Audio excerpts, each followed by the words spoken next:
Hello everyone, good evening and welcome and happy new year everyone. I hope तुम लोग काफी अच्छे हो, enjoy भी काफी किए होगे.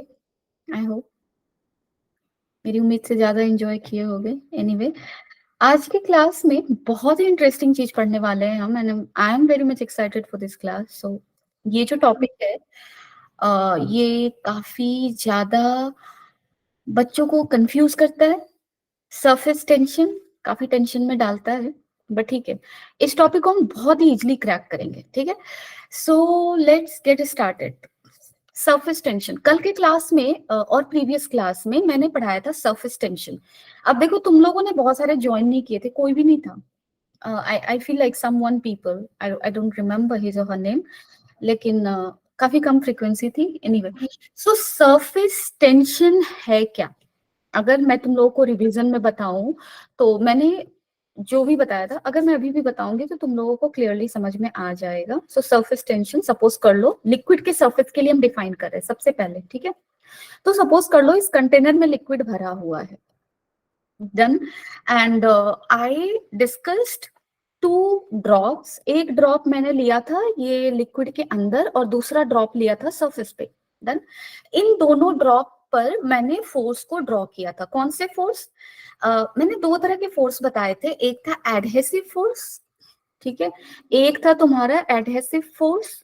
और देखो बहुत ठंड है यार, ये हैंड राइटिंग थोड़ी खराब हो रही है मेरी. एडहेसिव फोर्स और स्पेलिंग में भी मिस्टेक हो सकता है, बट कॉन्सेप्ट में मिस्टेक नहीं होगा, डोंट वरी. एंड दूसरा था कोहेसिव फोर्स. ठीक है, अब देखो ये एडहेसिव और कोहेसिव का क्या कॉन्सेप्ट था? सेम नेचर के एलिमेंट के बीच में जो अट्रैक्टिव फोर्स लगता है उसको कोहेसिव फोर्स कहते हैं. जैसे वाटर का एक एटम और दूसरे एटम के बीच में जो फोर्स लगेगा, वाटर वाटर के बीच में जो फोर्स लगेगा, that is cohesive force. So same same nature के पार्टिकल्स होंगे और ये अट्रैक्टिव फोर्स की बात करता है. ठीक है, और यहाँ पे टू डिफरेंट एटम्स होंगे. ठीक है, टू डिफरेंट एटम्स के बीच में या मॉलिक्यूल्स के बीच में जो फोर्स लगेगा उसको एडहेसिव फोर्स कहते हैं. ये भी अट्रैक्टिव होगा. डन. ठीक है, सो कोहेसिव फोर्स क्या है? सेम नेचर के पार्टिकल्स के बीच में जो फोर्स लग रहा है, that is cohesive attractive force. And suppose कर लो वाटर ड्रॉप और एयर ड्रॉप के बीच में जो फोर्स लगेगा उसको क्या बोलेंगे? Adhesive force. ठीक है, डन. अब हम लोग ये काम करते हैं, ड्रॉप वाटर के अंदर के एक ड्रॉप को लेते हैं. सो अंदर का जो एक ड्रॉप होगा उसको मैं बाहर ऐसे लिखती हूँ. सो इसके सराउंडिंग में बहुत सारे क्या है, वाटर के एटम्स हैं, बहुत सारे हैं. सो वाटर का ये एटम अट्रैक्ट करेगा. हमने पढ़ा है ना intermolecular forces, inter atomic forces, एक दूसरे को क्या करते हैं? एटम्स अट्रैक्ट करते हैं. तो इस ड्रॉप को अट्रैक्ट करेगा इधर का, इधर जो वाटर एटम प्रेजेंट है हर जगह प्रेजेंट है. सो हर डायरेक्शन में इस पे क्या लग रहा है? अट्रैक्टिव फोर्स लग रहा है. और ये अट्रैक्टिव फोर्स कोहेसिव है. और इस अगर इसका नेट फोर्स निकालो तो हर डायरेक्शन में same amount of attractive force लग रहा है. ओवरऑल फोर्स क्या हो जाएगा? 0. सो जो वाटर का ड्रॉपलेट वाटर के अंदर है उस पे नेट फोर्स क्या लग रहा है? 0. अब चलो सरफेस की बात करते हैं.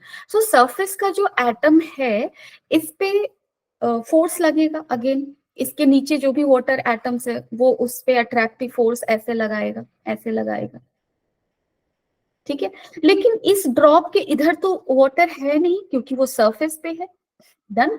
तो यहाँ पे जो एटम है, सरफेस का एटम है, उस पे फोर्सेस कुछ ऐसे ऐसे लगे हैं, ऐसे.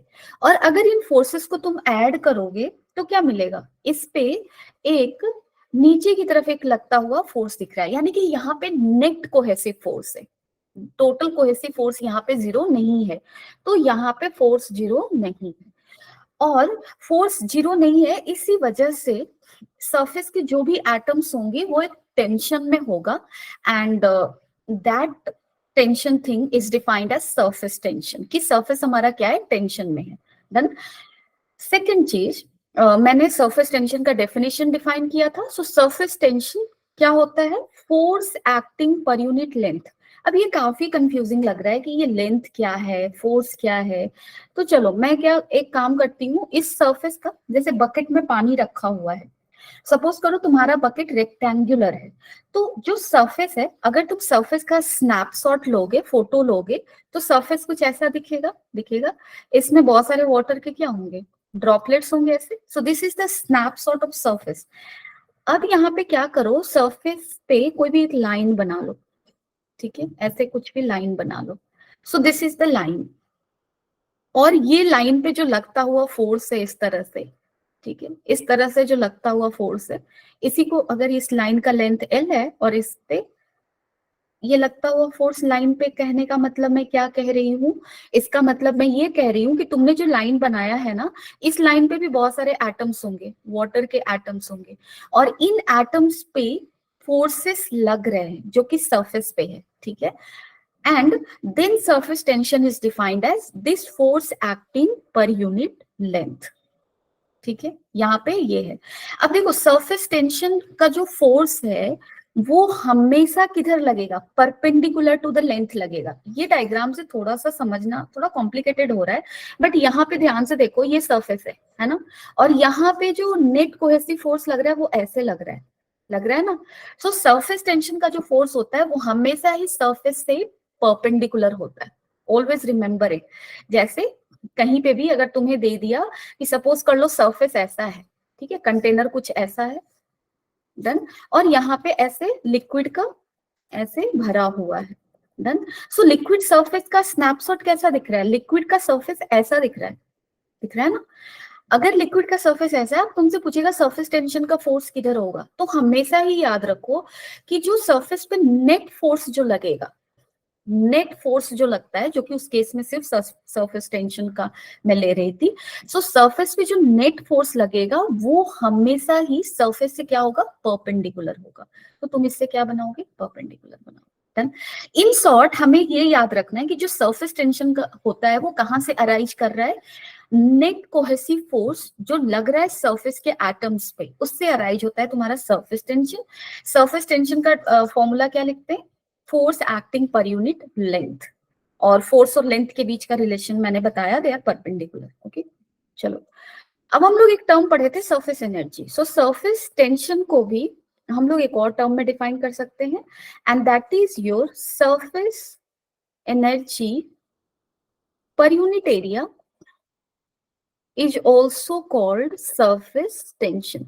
सो सरफेस टेंशन को हम डिफाइन करते हैं इस तरह से भी, surface energy per unit area. Now what is this surface energy, इसके लिए मैंने तुम लोगों को एक कॉन्सेप्ट समझाया था क्लास में, बहुत ही डिटेल में मैंने ये क्लास लिया है। सो मैंने ये बताया कि नेचर में ऐसे समझो, नेचर में जिस चीज का भी, जैसे तुम ज्यादा गुस्से में हो, तुम ज्यादा गुस्से में हो, इसका मतलब क्या, तुम्हारे पास एनर्जी बहुत ज्यादा है, उस समय तुम दरवाजा को पीटोगे तो दरवाजा बहुत जोर से बंद होगा।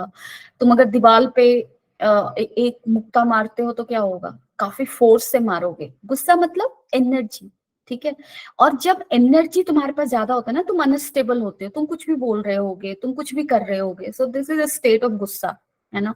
उसी तरह से इसको कैसे रीड कर सकते हैं, इसको ऐसे रीड कर सकते हैं कि किसी भी इंसान के पास, किसी भी चीज के पास जब ज्यादा एनर्जी होता है तो वो क्या होता है, अनस्टेबल होता है। एक चीज समझ में आया, ठीक है। अनस्टेबल कब होता है, जब उसके पास एनर्जी ज्यादा है। और दूसरी चीज, नेचर में कोई भी चीज स्टेबल होना चाहता है, कोई भी चीज क्या होना चाहेगा, स्टेबल। जैसे तुम गुस्से में हो, तुम चाहोगे कि तुम्हारा गुस्सा ठंडा हो जाए, है ना। ये हमारी नेचुरल टेंडेंसी होती है। हम गुस्से में कितने वक्त होते हैं, थोड़े वक्त होते हैं, क्योंकि हमारा टेंडेंसी अनस्टेबल रहने का काफी कम है। We want to be stable, तो नेचर में सब कुछ स्टेबल होना चाहता है।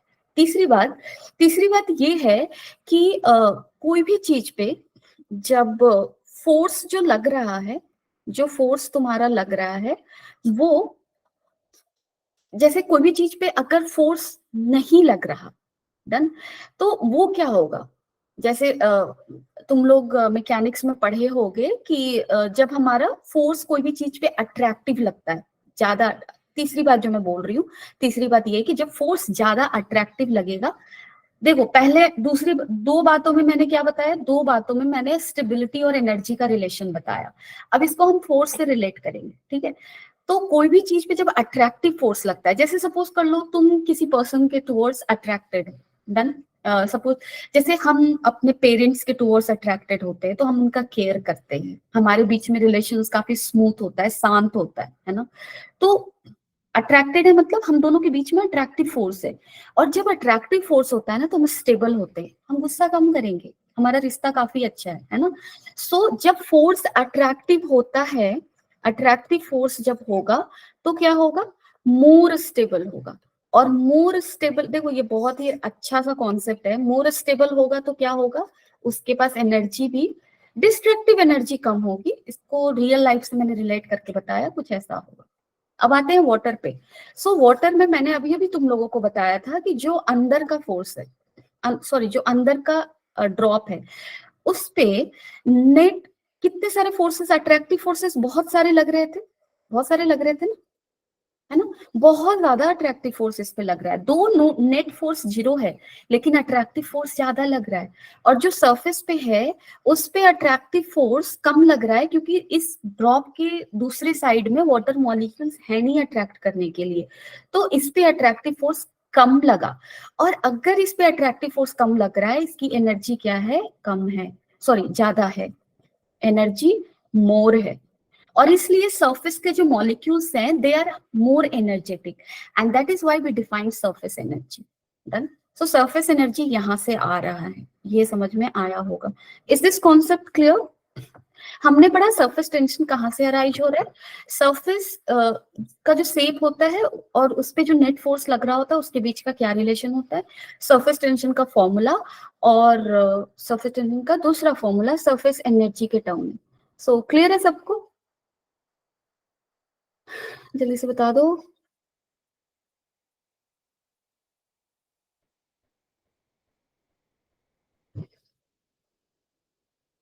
क्लियर है?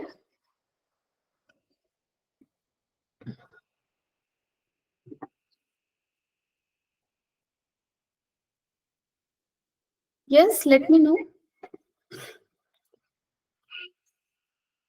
बोलो, कुछ भी तो बोलो, क्लियर है नहीं क्लियर है, कोई डाउट है, जल्दी। तुम लोग क्लास के लिए इंटरेस्टेड नहीं रहते हो ना, तुम लोगों का गेम चला आता है बीच में, बट ठीक है क्या ही कर सकते हो।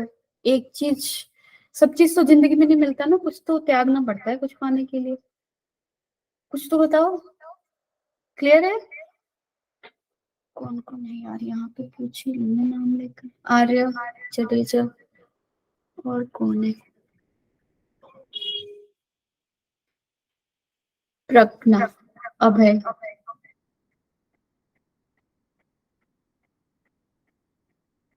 चलो ठीक है। Now what we are going to read, this is a very interesting concept. Excess pressure inside liquid drop, air bubble and soap bubble. देखो ये टॉपिक ना फ्लूइड मैकेनिक्स में सरफेस टेंशन से जो टॉपिक स्टार्ट होता है ना, वो काफी दिमाग को कंफ्यूज करता है, बट ठीक है हम इसको बहुत ही इजीली पढ़ेंगे। दो चीजें हमने पहले क्या डिफाइन किया, एक्सेस प्रेशर, लिक्विड ड्रॉप के अंदर एक्सेस प्रेशर है, एयर बबल के अंदर, सोप बबल के अंदर। हम कैसे कैसे इसको इसको ना ब्रेक करके पढ़ेंगे। सबसे पहले हम समझेंगे लिक्विड ड्रॉप क्या है, एयर बबल क्या है, सोप बबल क्या है। ठीक है, चलो पढ़ते हैं। सो यहाँ पे लिक्विड ड्रॉप और एयर बबल दोनों के लिए ना फिजिक्स के टर्म में मैकेनिक्स जो चलेगा वो सेम सेम चलेगा। अब देखो लिक्विड ड्रॉप क्या है, जैसे जैसे यहाँ पे सपोज कर लो ये हमारा एटमॉस्फेयर है। सो इसमें लिक्विड का जो एक ड्रॉप है, बेसिकली ये पूरा ही इसके अंदर क्या है, लिक्विड है, और यहाँ तक लिक्विड है, इसके बाद क्या है, एयर। बहुत सिंपल सा चीज है, लिक्विड ड्रॉप। एयर बबल क्या है, जैसे लिक्विड ले लो, ऐसे ऐसे लिक्विड है इस कंटेनर में, कहीं पे भी एक वैक्यूम क्रिएट हो सकता है। डन। सो एक बबल बन सकता है एयर का, जहाँ पे लिक्विड नहीं है, जिसके अंदर क्या है, यहाँ पे एयर है, और इसके आउटसाइड में क्या है, लिक्विड। एयर बबल, या फिर एयर बबल एटमॉस्फेयर में भी बन सकता है, but density has to be different, right. So इसलिए मैंने वाटर का एग्जांपल लेकर बताया।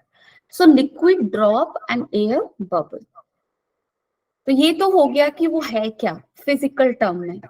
अब हम लोग पढ़ते हैं इसके मैकेनिक्स को।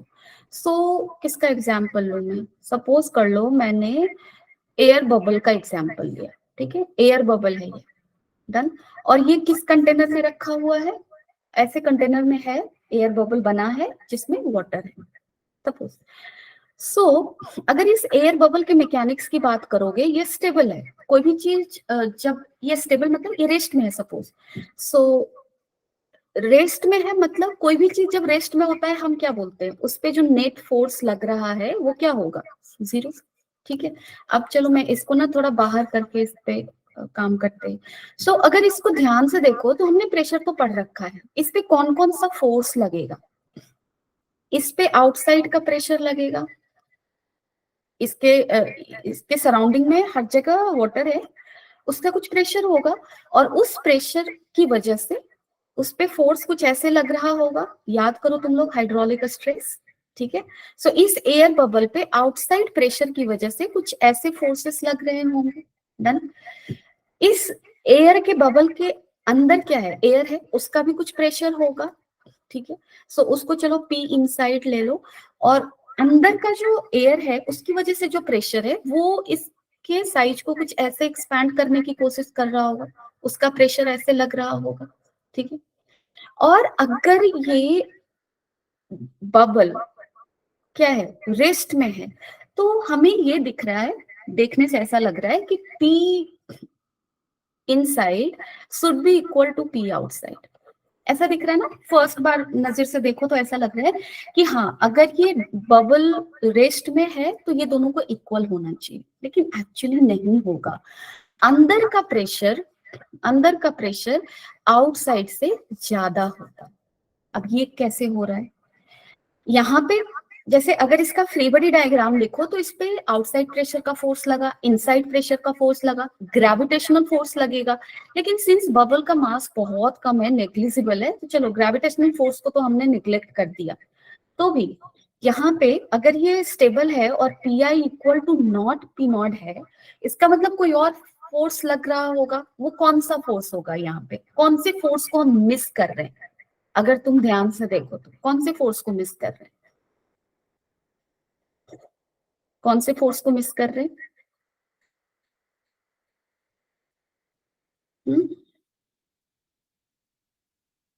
एनीवन, कैन यू टेल मी।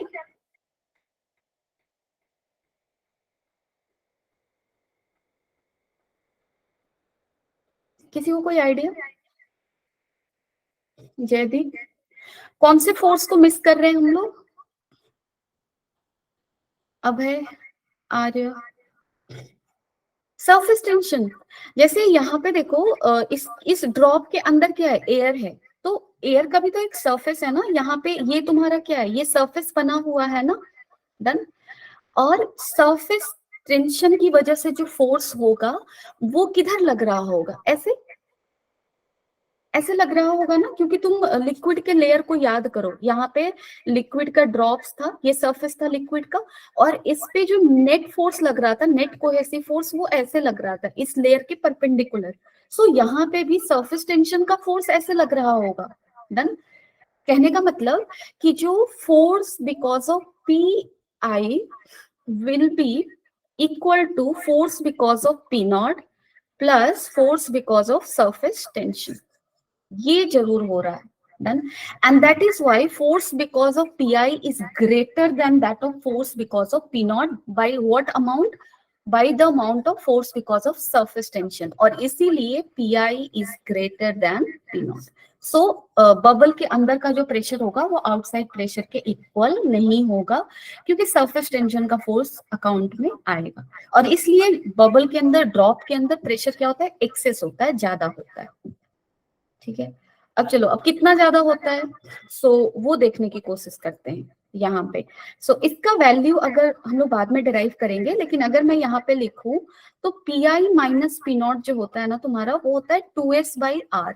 इस क्या है, सरफेस टेंशन, आर क्या है तुम्हारा, रेडियस ऑफ द बबल। सो ये इसके बराबर होता है। अब देखते हैं ये इसके बराबर कैसे आएगा। तो सपोज कर लो हमारे पास यहाँ पे एक बबल है, ठीक है, आर रेडियस का है। अब मैं क्या कर रही हूँ, यहाँ पे मैं एक कोशिश कर रही हूँ कि सपोज मैं इसकी रेडियस को थोड़ा बढ़ा रही हूँ। कितना बढ़ा रही हूँ, बहुत थोड़ा, dr से बढ़ा दिया। सो नया रेडियस कितना हो गया, r प्लस डेल्टा आर। और अगर मैंने dr को बढ़ाया, dr से बढ़ाया तो क्या होगा यहाँ पे? अभी अभी मैंने तुम लोगों को रिवीजन में बताया कि लिक्विड का जो सरफेस होता है उसके पास एक एनर्जी होता है ना, और सरफेस जितना ज्यादा होगा एनर्जी उतना ज्यादा होगा। अब इनिशियली जब ड्रॉप आर रेडियस का था उसका सरफेस एरिया कितना था, 4πr², सो एनर्जी उसके प्रोपोर्शनल में होगा। अब आप देखो यहाँ पे जब रेडियस बढ़ गया तो सरफेस एरिया भी बढ़ गया, तो सरफेस एनर्जी भी बढ़ गया है। यानी कि जैसे ही मैंने ड्रॉप को यहाँ पे उसके रेडियस को बढ़ाया तो उसका सरफेस एनर्जी बढ़ रहा है। डन, सरफेस एनर्जी बढ़ रहा है। और ये सरफेस एनर्जी कैसे बढ़ा? हमने इस पे कुछ वर्क किया होगा। So work done by force here is equal to how much? Is equal to increase in surface energy, surface energy। और सरफेस एनर्जी क्या होता है? अभी अभी हमने पढ़ा था, सरफेस टेंशन इक्वल टू क्या होता है? Surface energy by what? Per unit area. So surface tension into area करेंगे तो सरफेस एनर्जी मुझे मिल जाएगा। Now work done by this thing. अब देखो वर्क डन हमें निकालना है ना, तो हमने 3 फोर्स देखा था। Force because of external pressure, force because of internal pressure and force because of surface tension. अगर तुम फोर्स को यहाँ पे अकाउंट में लाओ, फिर से ध्यान से देखो, तो कौन कौन से फोर्स थे? नेट फोर्स क्या था? P I minus P not minus force because of surface tension. So work done क्या होना चाहिए? Net force acting into displacement, that is dr। Again F dot dr होता है वर्क डन। फोर्स और displacement के बीच में यहाँ पे एंगल क्या है? 0 डिग्री, क्योंकि तुम्हारा जो फोर्स है ना वो रेडियल है और डिस्प्लेसमेंट भी रेडियल है, तो दोनों के बीच का एंगल 0 डिग्री है, ये हम लिख लेंगे। और जो भी वर्क डन हो रहा है वो किस में अपीयर होगा? इंक्रीज इन सरफेस एनर्जी के बराबर होगा। तो चलो इसको हम लोग सेपरेटली निकालेंगे और इसको सेपरेटली फिर दोनों को इक्वेट करेंगे। अब आप ध्यान से देखो, सॉरी डॉट dr करते हैं, ठीक है, कुछ ऐसा करते हैं। अभी force because of this pressure मैंने लिख दिया यार, तुम लोग भी ध्यान से देखा करो और बताया करो, ठीक है। Force because of internal pressure minus force because of external pressure minus force because of surface tension dot dr, ठीक है। अब देखो प्रेशर का जो फोर्स लगेगा वो तुम्हारा किधर लगेगा? प्रेशर का जो फोर्स लगेगा, जैसे यहाँ पे अगर मैं तुम लोगों को बताऊं ऐसे, मैं कैसे समझाऊं? देखो यहाँ पे ना एक्चुअली इमेजिन, थोड़ा सा विजुअलाइज करने में प्रॉब्लम हो रहा है, बट मैं फिर से वही एग्जांपल लेती हूँ, ये वाला। अब देखो सरफेस तुम्हारा कैसा है, ध्यान से देखो, सरफेस ये है, ठीक है, सरफेस ये है, सरफेस टेंशन वाला थिंग ऐसे लग रहा था, ऐसे लग रहा था ना, नेट कोहेसिव फोर्स। अगर मैंने इसके सरफेस को बढ़ा दिया, ऐसे बढ़ाया, ठीक है, सो यहाँ पे क्या दिख रहा है? अगर मैंने इसको ऐसे इंक्रीज किया तो क्या नजर आ रहा है? जो ऐसे जो फोर्स लग रहा है वो इसके क्या है? परपेंडिकुलर है ना, समझ रहे हो? सरफेस जैसे यहाँ पे तो आर यू गेटिंग मी और not?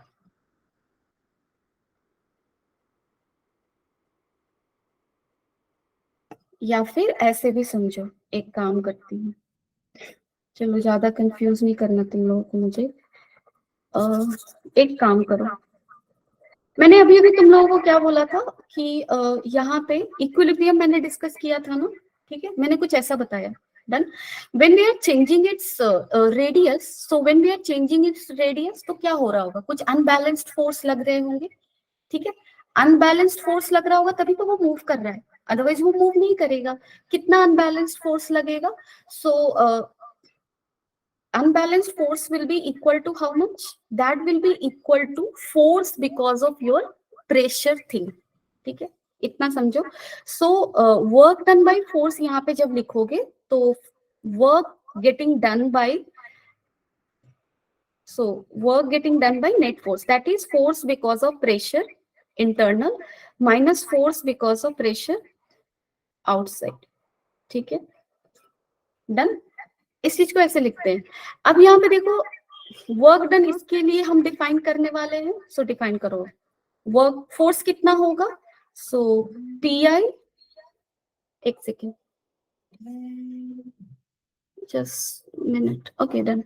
So this is pi minus p naught. Force को पहले लिख लो, फोर्स कितना हो जाएगा? 4 पाई आर स्क्वायर, ठीक है, R square this much into D R. This is the work done, ठीक. So this much work is getting done because of the pressure thing, pressure difference thing.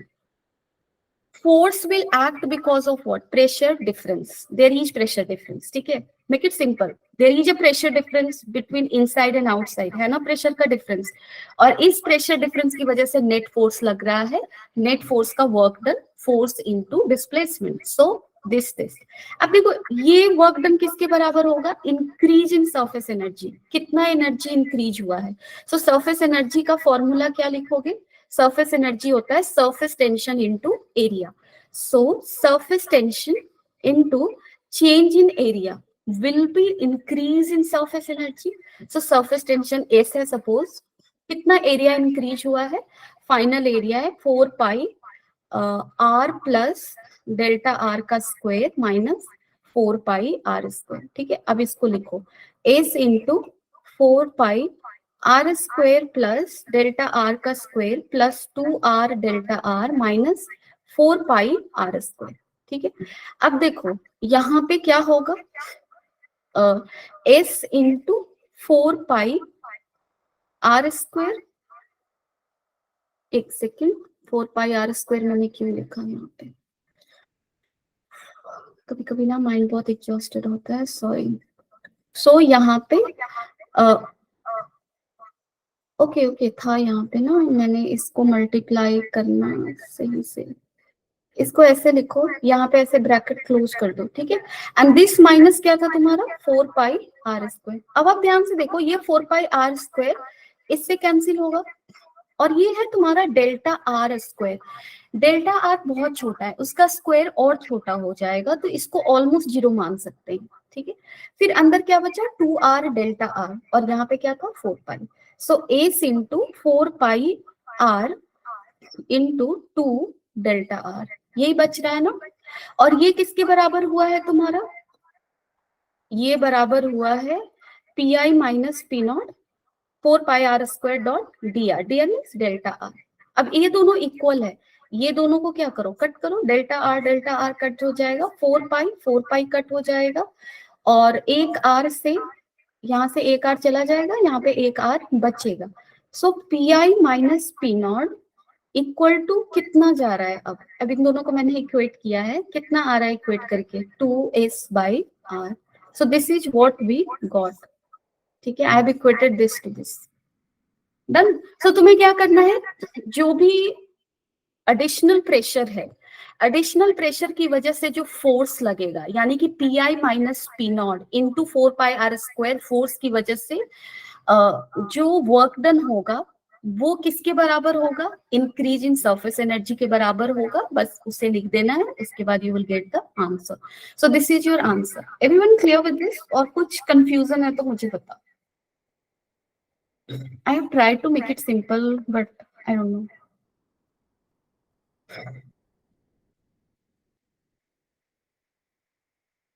Yes.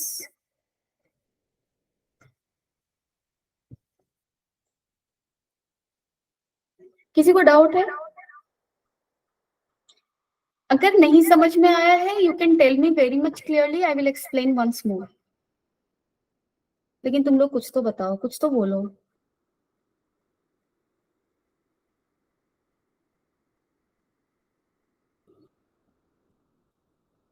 गुस्से में हो क्या तुम लोग? नाराज हो? हम्म, कुछ है तो बताओ.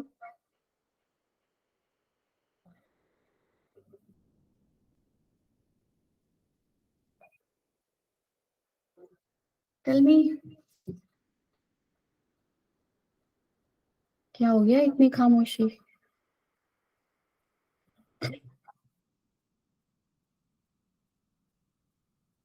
अगर तुम लोग बोलते हो, मैं एक पोएट्री सुनाऊंगी तुम सबको.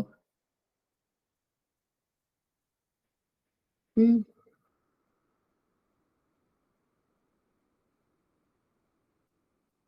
जवाब चलो ठीक है, आगे बढ़ते हैं फिर। Excess pressure in case of soap bubble, this is bubble. अब देखो soap bubble air drop, air bubble और वाटर ड्रॉप से डिफरेंट कैसे है? So this is different. Soap bubble तुमने देखा होगा, एक जैसे मेले में जब हम लोग जाते थे तो कुछ, आई डोंट रिमेम्बर उसको बोलते क्या है, लेकिन एक तुम्हारा डिटर्जेंट का एक लिक्विड होता है जिसमें हम एक चीज को कुछ सर्कुलर जैसा एक फ्रेम होता है ना, उसको डिप करते हैं, फिर उसको फूकते हैं तो बहुत सारे बबल्स जनरेट होते हैं और वो आसपास ऐसे फैल जाते हैं, है ना? वही है तुम्हारा बबल, सोप सोप बबल।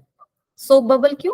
क्योंकि जिस लिक्विड में, जैसे ऐसे कुछ लिक्विड दिया होता है ना, उसमें हमारे पास कुछ ऐसा एक ऐसी एक चीज होती थी जिससे हम डिप करते हैं फिर उसको फूकते हैं तो बबल्स जनरेट होते हैं। अब बबल्स का डिफरेंस क्या है? जैसे ड्रॉप में हमने क्या देखा, अगर वो एयर, अगर वो वाटर का ड्रॉप है तो उसके अंदर सिर्फ वाटर है ऐसा, और ये बाउंड्री है बिटवीन वाटर एंड एयर। और अगर हमने एयर का बबल देखा, इसका मतलब क्या था? इसके अंदर सिर्फ एयर है और बाहर तुम्हारा क्या है, वो जिस किसी भी मीडियम में है वो बाहर। लेकिन जो बबल होता है ना, वो उसमें कुछ ऐसा होता है, ये हो गया, और एक बहुत ही थिन सा ऐसा लेयर होता है। ये जो लेयर है ना, इसी के अंदर सिर्फ सोप होता है, सोप वाला मटेरियल होता है, ठीक है? यहाँ भी एयर है और यहाँ भी एयर है। सो जो सोप बबल है वो तुम्हारा कुछ ऐसा दिखता है, क्लियर है? So it's configuration, its structure is very much different from air bubble and water drop, इसलिए इसके अंदर के एक्सेस प्रेशर को हम अलग से पढ़ेंगे, ठीक है? तो चलो देखते हैं। अब आप ध्यान से देखो, मैंने इस बबल को ऐसे बनाया।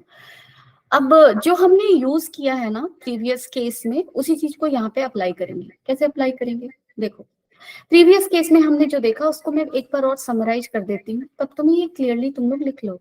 तो यहाँ पे देखो, अब इसको मैंने थोड़ा और अच्छे से लिखना है। कैसे? ये मैंने लिया है वाटर का ड्रॉप, ठीक है, या एयर बबल, जो भी कह लो इसको। डन। ये साइड कौन सा साइड होता है? अगर तुम लोग याद करो, 10th क्लास में पढ़े होगे कनकेव मिरर, कन्वेक्स मिरर, तो ये जो साइड होता है उसको क्या बोलते हैं? Concave side. और इसको क्या बोलते हैं? कन्वेक्स साइड बोलते हैं ना, कन्वेक्स साइड, ठीक है? और इधर प्रेशर कितना मैंने लिखा था? P I. इधर कितना लिखा था? P not. So pressure on the concave side of drop is pi, pressure on the convex side of drop is p naught, and pressure on concave side minus pressure on convex side किसके बराबर था? 2s by r, जहां पे r है radius of the drop and s is the surface tension. हमने ये पढ़ा ना? इसी को हम लिखते थे P I minus P not 2s by r, and this is your excess pressure. यही पढ़ा हमने। डन, क्लियर है? अब चलो यहाँ आते हैं। तो सबसे पहले ये मुझे एक्सेस प्रेशर यहाँ पे पी आई और यहाँ पे पी नॉट। सो यहाँ पे मुझे क्या निकालना है? P I minus P not is equal to what? This is our task, ठीक है? अब ये देखो, यहाँ पे प्रेशर कितना होगा? डन। सो यहाँ पे प्रेशर वही होगा जो यहाँ होगा, इसके अंदर कहीं भी ले लो, हर जगह प्रेशर वही होगा। सो यहाँ और यहाँ में क्या डिफरेंस है? एक सरफेस है जो कि इन दोनों को डिवाइड कर रहा है। अब देखो, ये है कन्वेक्स साइड, ये है कनकेव साइड। सो अगर मैं यहाँ पे अप्लाई करूं तो P concave minus P convex will be equal to how much? 2s by r, where r is the radius of this curvature, that is this r, ठीक है? सो P concave will be equal to how much? अगर outside pressure P not है तो P convex तुम्हारा P not है ना? यहाँ पे P कन्वेक्स को क्या लिखोगे? P not. So P concave is how much? P not plus 2s by r। सो यहाँ का प्रेशर अगर मैं बोलूं, यहाँ का कहीं का भी, तो प्रेशर कितना है? P not plus 2s by r, ठीक है? हमें कहाँ का निकालना है? यहाँ का निकालना है, यहाँ का। ठीक है। सो अब चलो, अब एक काम करते हैं, यहां से यहां जाते हैं, मतलब इस पॉइंट से इस पॉइंट पे जाते हैं। डन। सो यहाँ भी एक सरफेस है जो इन दोनों को सेपरेट कर रहा है ना। इसका प्रेशर कितना लिखोगे आप? इसका प्रेशर है P not plus two S by R, और इसका है P I. So again same formula you use, same formula what, P concave minus P convex is equal to how much, two S by R. अब देखो concave side कौन सा है, ये P I, concave side में pressure है P I. Convex side में pressure कितना है, P not plus two S by R. So P not plus two S by R, and this is equal to two S by R. अब आप P I को फिर से लिखो, क्या लिखोगे, P not plus four S by R. So P I minus P not कितना आया, four S by R. So this is the excess pressure. So here excess pressure is double that of water drop and air bubble. In case of soap bubble, pressure difference is how much, 4s by r. तो यहाँ पे तुम्हें derive करने की जरूरत नहीं है, वैसे तुम फोर्स मेथड से यहाँ भी कर सकते हो, बट ये कनकेव कन्वेक्स वाला कॉन्सेप्ट को फिर से दिमाग में लाना या फिर तुम लोगों के दिमाग में फीड करना बहुत जरूरी है, क्योंकि क्वेश्चंस ऐसे बहुत आसानी से होते हैं। तो P concave minus P convex, इसलिए मैं बार बार बोल रही हूँ, ठीक है। चलो, अब तुम लोग से पूछना तो बेकार है कि समझे हो कि नहीं, क्योंकि तुम लोग कुछ बताओगे है नहीं, इसलिए saving time, let's go to the question. अब इस क्वेश्चन का आंसर आप मुझे बताओ। Take your 1.5 minute and let me know what answers you are getting.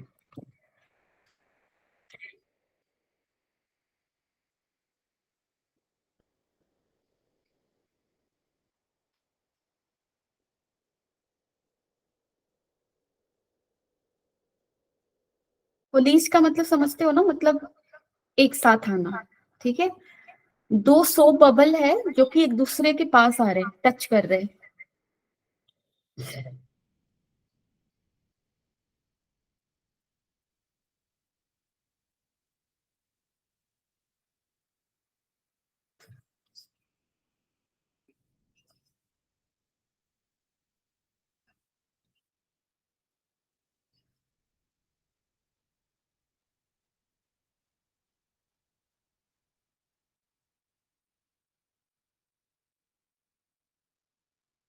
Yes, come on.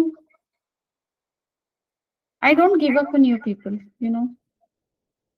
I always want to try. तुम लोग बोलते नहीं हो, मैं फिर भी बार बार पूछती हूँ, क्योंकि I want you to speak, I want you to talk.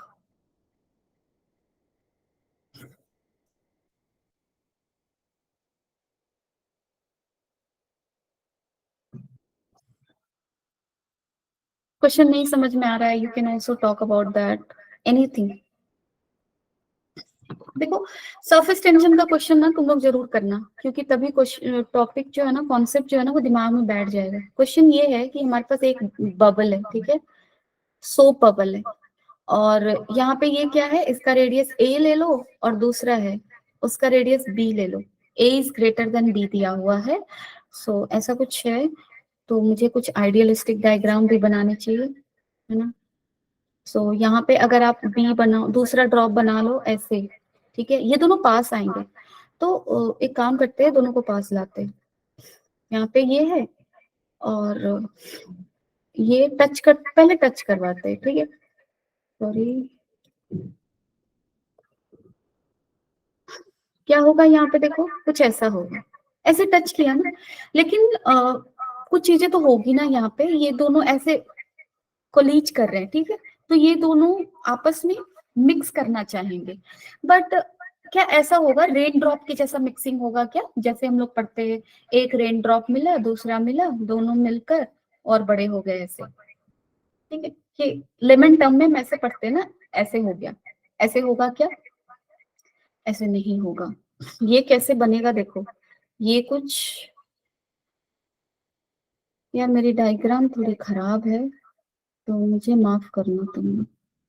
यहाँ पे जब दोनों मिल रहा है ना, जहाँ पे दोनों मिल रहे हैं, एक्चुअली ऐसा कुछ होगा, मतलब मिले कहाँ, यहाँ पे मिल रहे हैं दोनों, ठीक है। और जब मिले दोनों एक एक हो गए मिलकर, और एक हुए तो पूरे स्फेरिकल ऐसे नहीं हुए, यहाँ पे जहां पे मिल रहे हैं जिसको इंटरफेस बोलते हैं, जहां पे मिले उसको क्या बोलेंगे, इंटरफेस। यहाँ पे दो ड्रॉप मिले, दिस इज इंटरफेस। और देखो इंटरफेस का कुछ रेडियस ऑफ कर्वेचर होगा, इसका कुछ रेडियस ऑफ कर्वेचर होगा, ठीक है, which is different, which will be different from A and B, ठीक है। डोंट थिंक लाइक कि कुछ अजीब सा कॉन्सेप्ट है, बट है अजीब सा। तुम लोगों को देखो सर्फेस, इस टॉपिक से लर्निंग तब होता है, क्वेश्चन के थ्रू लर्निंग ज्यादा होता है। सो क्वेश्चंस को भी करना है और कुछ कुछ चीजों को दिमाग में रख लेना है। जैसे फर्स्ट टाइम अगर कोई भी इस क्वेश्चन को देखेगा तो सोचेगा कि चलो एक ड्रॉप ऐसा, दूसरा एक का रेडियस ए, दूसरे का रेडियस बी, तो दोनों मिलकर एक बड़े से स्फेयर बनाएंगे जिसका रेडियस ए और बी दोनों से बड़ा होगा। ऐसा नहीं, ऐसा स्ट्रक्चर कुछ भी नहीं, ठीक। अब हमें क्या निकालना है, then the radius of curvature of interface will be what. So ये जो इंटरफेस है इसका रेडियस ऑफ कर्वेचर क्या होगा। सो एक चीज तुम ध्यान से देखो, इसका रेडियस ऑफ कर्वेचर क्या है, ये तुम्हारा हो गया एक साइड, ये ये कौन सा साइड हुआ, अगर ध्यान से देखो डायग्राम में चलते हैं, ठीक है। सो यहाँ पे इस सरफेस को ले लो, डन, ये है तुम्हारा इंटरफेस। अब अगर आप इसको सॉल्व करोगे, सो पी नेट क्या लिखोगे, अच्छा डायग्राम नहीं है यहाँ पे, ओके नहीं, एक सेकंड रुक जाओ।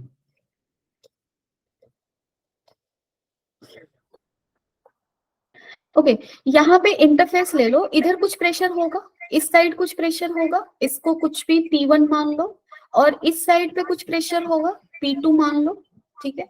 और इन दोनों का जो प्रेशर डिफरेंस होगा वो किसके बराबर होगा, प्रेशर एट द इंटरफेस के बराबर होगा।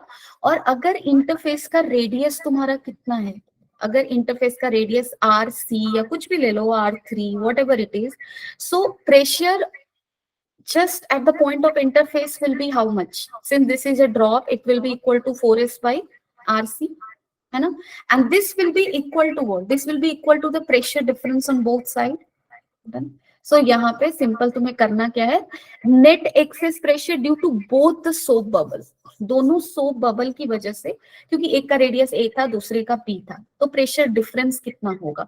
सो फर्स्ट के लिए P not plus 4s by R1 लो, दूसरे के लिए ये ले लो, pressure difference is this, and this difference of pressure will be equal to how much, excess pressure, and that is equal to 4s by RC। क्योंकि RC क्यों ले रही हूँ, क्योंकि इंटरफेस की बात हम कर रहे हैं, इंटरफेस का रेडियस हमने क्या लिया है, RC लिया। सो एक्सेस प्रेशर को इससे कंपेयर कर दो, सो दिस इज दिस, डन।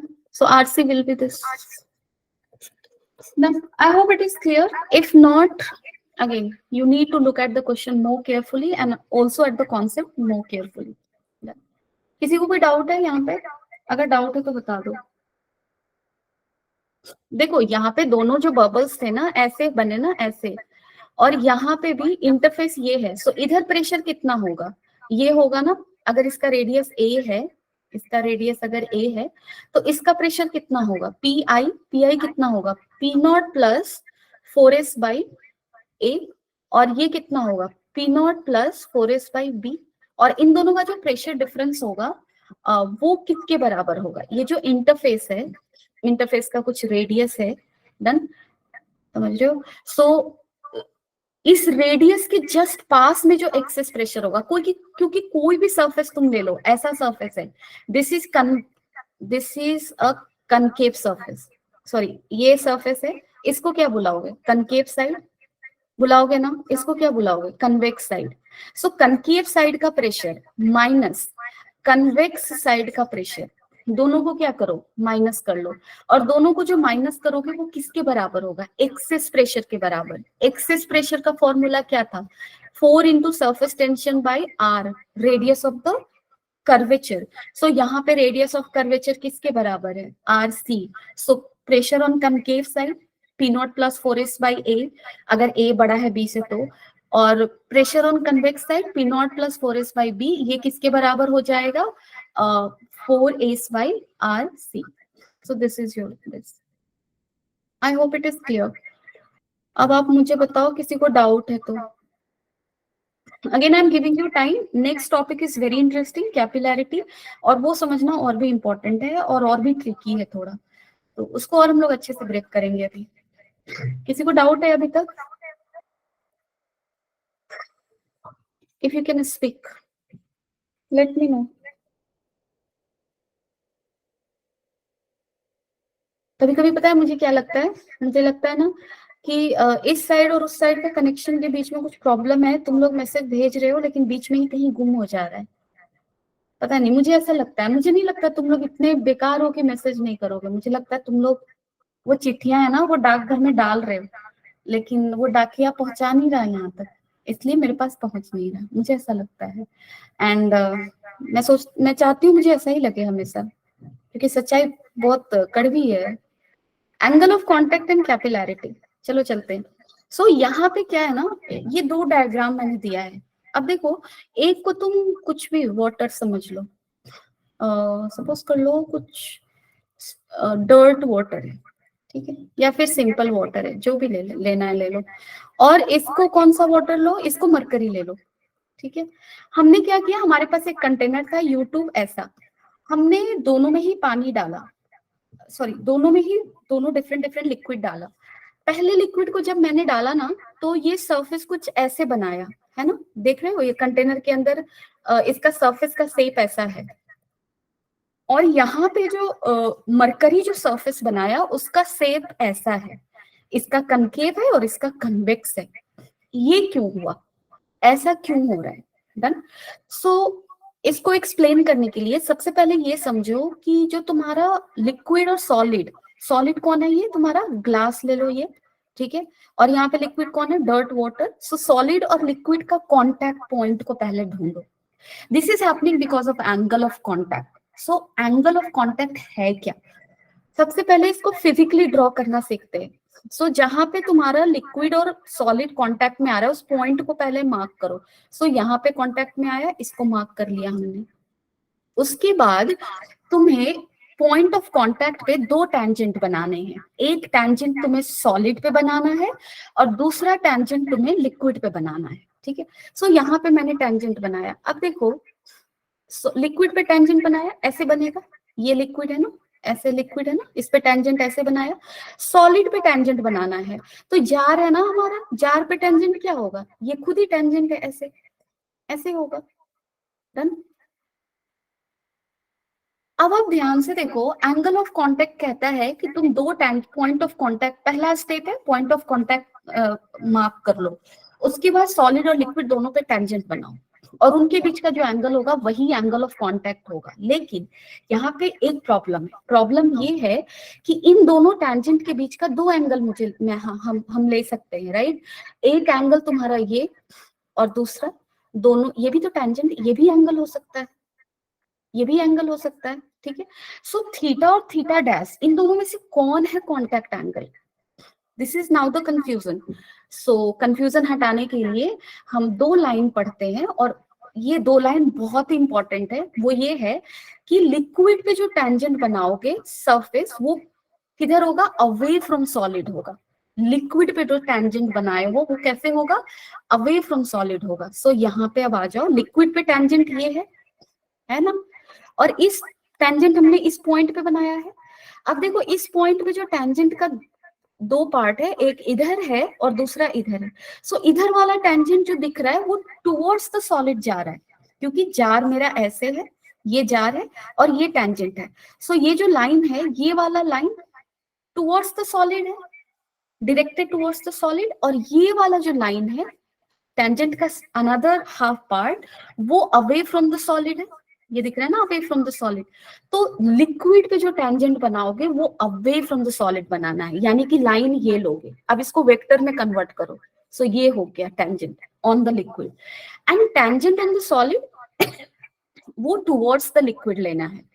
तो देखो, टेंजेंट ऑन द सॉलिड ये खुद है, ये लाइन, और इसका ये वाला लाइन टुवर्ड्स द सॉलिड है, ये वाला line away from the solid है। सो टुवर्ड्स द सॉलिड लेना है, यानी कि ये, तो एंगल इन दोनों के बीच का, यानी कि कॉन्टैक्ट एंगल थीटा हुआ, थीटा डैश नहीं हुआ।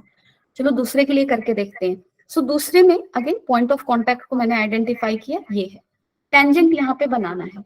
अब यहाँ पे टेंजेंट मेरा ऐसे जाएगा लिक्विड के सरफेस पे, है ना, और सही से बना लो, ऐसे जाएगा। अब मुझे लिक्विड के सरफेस पे टेंजेंट कैसे लेना है, अवे फ्रॉम द सॉलिड।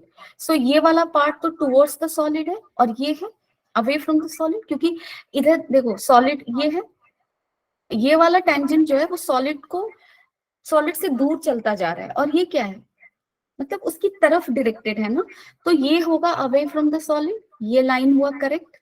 और tangent on the solid at the point of contact ये खुद है, and this is towards the liquid, so angle of contact यहाँ पे ये हुआ, ठीक है। So this is how we draw point of contact.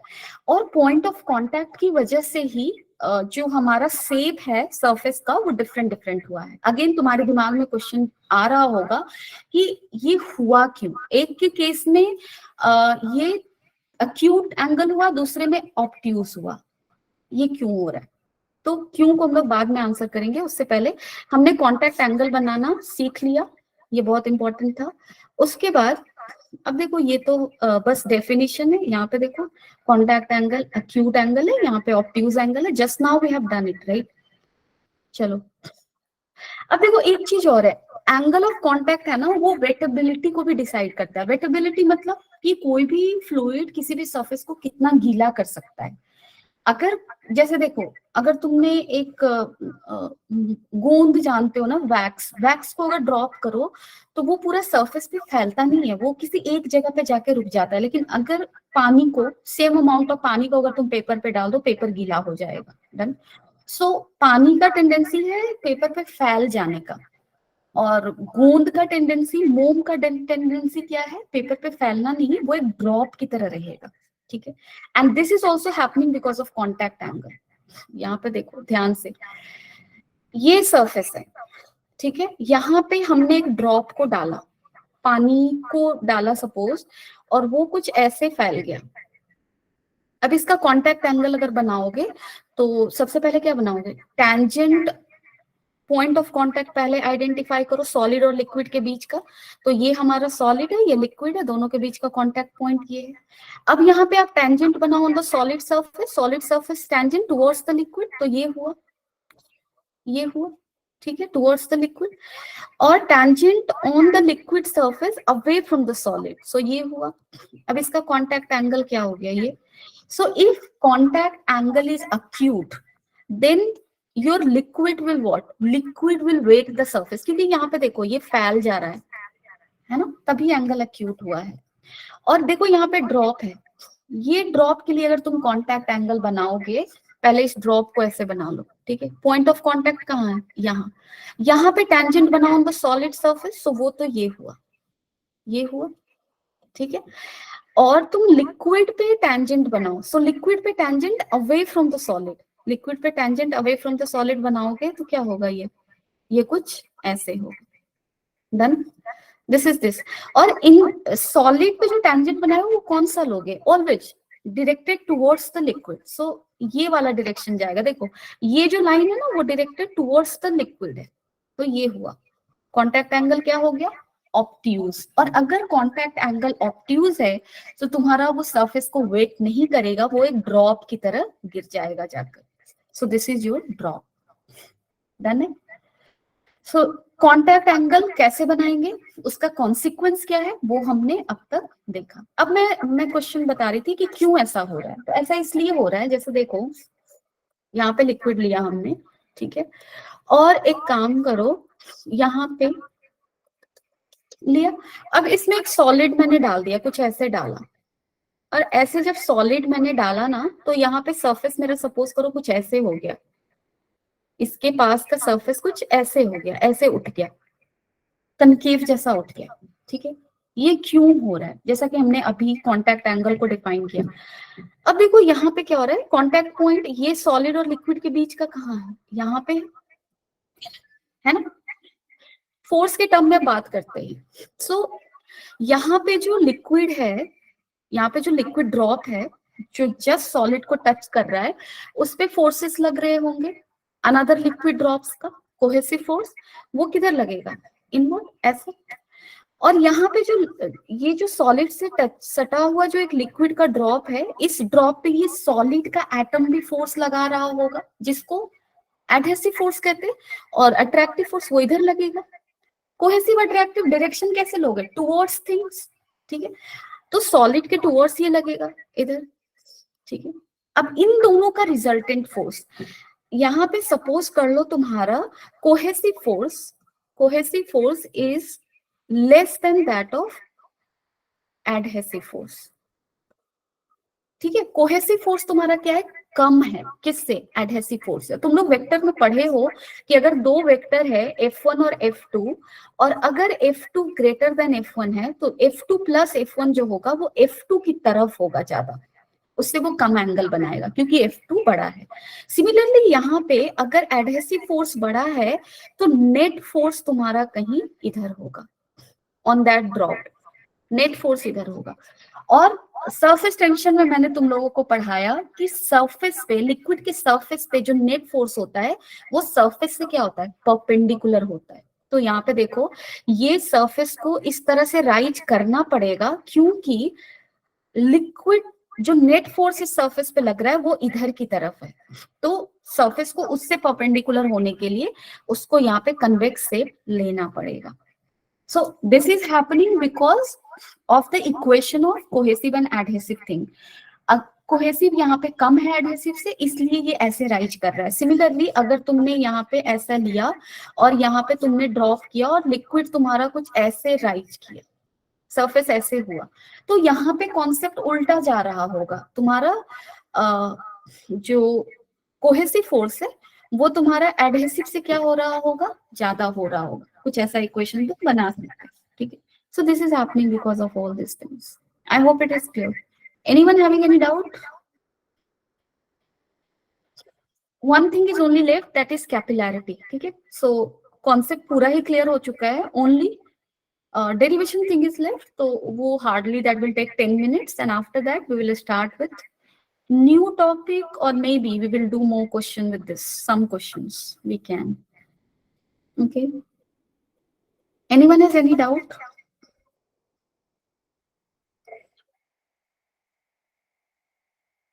Okay, no doubt, okay, chalo. So we will meet in next class then. Everyone, bye bye, take care. ठीक है, चलो, मजे करो, एंजॉय करो, पढ़ाई करो और क्लास रेगुलर आओ, दैट्स ऑल।